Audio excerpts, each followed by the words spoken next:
Herzlich willkommen zu meiner Tutorial-Reihe in C#. Wir sprechen über die arithmetischen Operatoren und wie man zwei Zahlen miteinander berechnen kann. Als erstes deklariert ihr zwei Variablen. Int Zahl 1 ist gleich 8, int Zahl 2 ist gleich 12.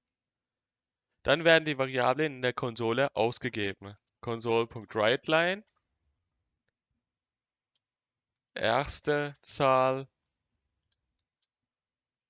Zahl 1, Console.writeLine, zweite Zahl, Zahl 2. Führt das Programm aus und wir sehen, die erste Zahl ist 8 und die zweite Zahl ist 12. Die Variablen werden jetzt zusammen addiert und in der Konsole angezeigt. Console.writeLine, Addition, Zahl 1 plus Zahl 2. Wir sehen 8 und 12. Wieso das so ist?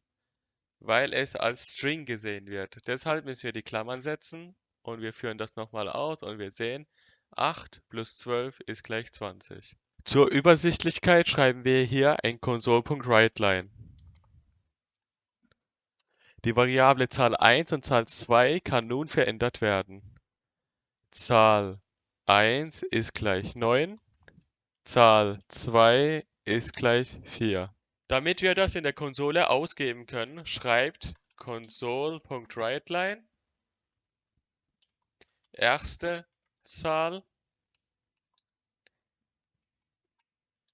Zahl 1 und console.writeLine zweite Zahl, Zahl 2. Klickt dann hier drauf und wir sehen, die erste Zahl ist 9 und die zweite Zahl ist 4. Die zwei veränderten Zahlen könnt ihr subtrahieren und in der Konsole ausgeben lassen. So könnt ihr das Ergebnis sehen. Console.writeLine, Subtraktion, Zahl 1 minus Zahl 2. Wieso diese Fehlermeldung kommt? Weil ein String nicht mit einem int addiert werden kann. Deshalb müssen wir hier die Klammern setzen. Führt das Programm aus und wir sehen 9 minus 4 ist gleich 5. Um das Ergebnis nach der Ausgabe auf der Konsole zu behalten, müssen wir eine Zwischenvariable deklarieren, damit das Ergebnis gespeichert wird und nicht bei der Ausgabe auf der Konsole verloren geht.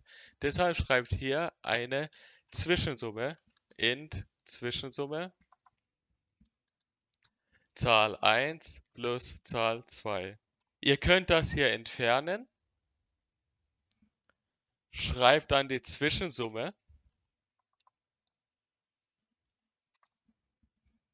und führt das Programm aus. Das Ergebnis ist immer noch gleich. Der Wert ist nun in der Variable Zwischensumme 1 gespeichert. Das gleiche wird auch mit der Subtraktion gemacht. Wir schreiben int Zwischensumme 2 ist gleich Zahl 1 minus Zahl 2. Verändert das hier Zwischensumme 2 und führt das Programm aus. Das Resultat bleibt gleich, nur der Unterschied ist, dass das Ergebnis in der Zwischensumme 2 gespeichert ist. Zur Übersichtlichkeit schreiben wir hier nochmal ein Console.writeLine.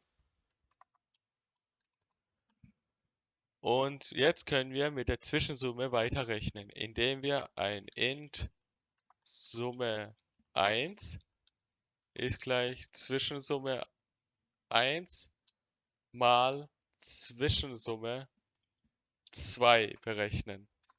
Und int Summe 2 ist gleich Zwischensumme 1 geteilt durch Zwischensumme 2. Die Summe wird jetzt in der Konsole ausgegeben.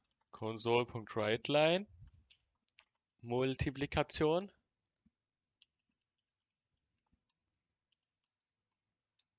Summe 1 und Console.writeLine, Division. Summe 2.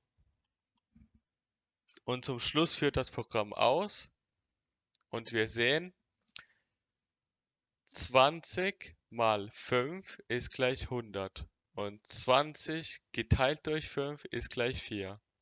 Das sind die 4 Rechenoperationen, die ich euch vorstellen wollte und wie ihr die berechneten Variablen in einer Zwischenvariable speichern könnt. So habt ihr die Möglichkeit, mit der Zwischenvariable weiterzuarbeiten. Wenn euch das Video gefallen hat, dann lasst ein Like da, abonniert und teilt meinen YouTube-Kanal. Wir sehen uns dann im nächsten Video. Bis dann. Ciao.